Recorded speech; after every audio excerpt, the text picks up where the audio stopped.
ஈஸியாக குயிக்காக முள்ளங்கி சட்னி எப்படி செய்கிறதுன்னு பார்க்கலாம் வாங்க. அதுக்கு ஒரு 2 முள்ளங்கி எடுத்துருக்கேன். அதை கொஞ்சம் நைஸாக கட் பண்ணிவிட்டு வடைச்சட்டியில் சேர்த்துக்கலாம். இது கொஞ்சமாக எண்ணெய் ஊற்றி இதை நம்ம நல்லா வணக்கி எடுத்துக்கலாம். இது நல்லா பச்சை வாசம் போயிருக்கணும்.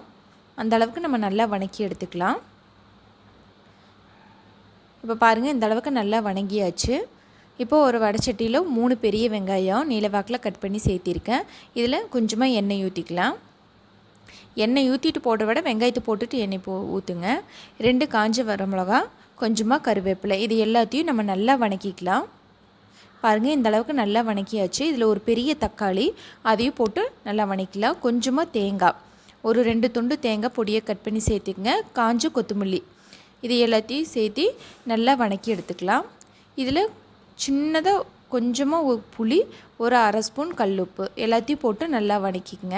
இதை வணங்கினதுக்கப்புறம் நம்ம தனியாக வணக்கி வச்சு முள்ளங்கியை உள்ளே சேர்த்து நல்லா ஆற வச்சு மிக்ஸி ஜாரில் அரைச்சி எடுத்துக்கலாம். சூப்பரான முள்ளங்கி சட்னி ரெடி. இது பச்சை வாசமே இருக்காது, எல்லாத்துக்கும் ரொம்ப பிடிக்கும். நீங்களும் ட்ரை பண்ணி பாருங்கள். என்னோடய சேனலை மறக்காமல் சப்ஸ்கிரைப் பண்ணுங்கள்.